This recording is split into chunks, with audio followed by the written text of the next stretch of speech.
বৃদ্ধের ৩ শিক্ষা। একটি গ্রামের সরু রাস্তা। বিকেলের সূর্যাস্তের আলোয় এক বৃদ্ধ মানুষ একটি গাছের নিচে বসে আছেন। তার সামনে আসে এক বাচ্চা ছেলে। আসসালামু আলাইকুম দাদু, কেমন আছেন? ওয়ালাইকুমুস সালাম খোকা, আলহামদুলিল্লাহ ভালো আছি। বাচ্চা ছেলে, দাদু ভাই, আপনি তো গ্রামে সবার প্রিয়। বলুন তো, সফল হতে গেলে কি করতে হয়? বৃদ্ধ হাসি দিয়ে, আহা সফলতা। শোনো খোকা, সফলতার জন্য ৩টি বিষয় খুব গুরুত্বপূর্ণ। প্রথম শিক্ষা, ধৈর্য রাখো। ধর, তুমি যদি একটি বীজ মাটিতে পুঁতে দাও, সেটা কি সঙ্গে সঙ্গে গাছ হয়ে যাবে? বাচ্চা ছেলে, না দাদু, সময় লাগে। বৃদ্ধ, ঠিক তাই। জীবনে সফলতা পেতেও সময় লাগে। সবকিছু দ্রুত পেতে চাওয়া ভুল।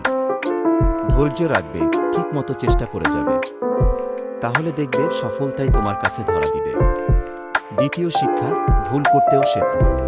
বাচ্চা ছেলে, ভুল করাও কি শেখার অংশ দাদু? বৃদ্ধ, হ্যাঁ খোকা, যদি ভুল না করো তবে কিভাবে শিখবে? সফল মানুষেরা ভুল করে, তারপর সেগুলো থেকে শিক্ষা। তুমি যদি কোনো কাজে ব্যর্থ হও, তাহলে চেষ্টা করো আবার ভালো করতে। তৃতীয় শিক্ষা, নিজের বিশ্বাসে অটল থাকো। বাচ্চা ছেলে, বিশ্বাস মানে? বৃদ্ধ, বিশ্বাস মানে নিজের উপর ভরসা রাখা। ধর, কেউ যদি বলে তুমি এটা পারবে না, তুমি কি করবে? বাচ্চা ছেলে, আমি বলবো পারব। বৃদ্ধ হাসি দিয়ে, এটাই বিশ্বাস। নিজের যোগ্যতায় বিশ্বাস রাখলে কেউ তোমাকে থামাতে পারবে না। এখন যাও, এগুলো মনে রেখো আর কাজে লাগাও।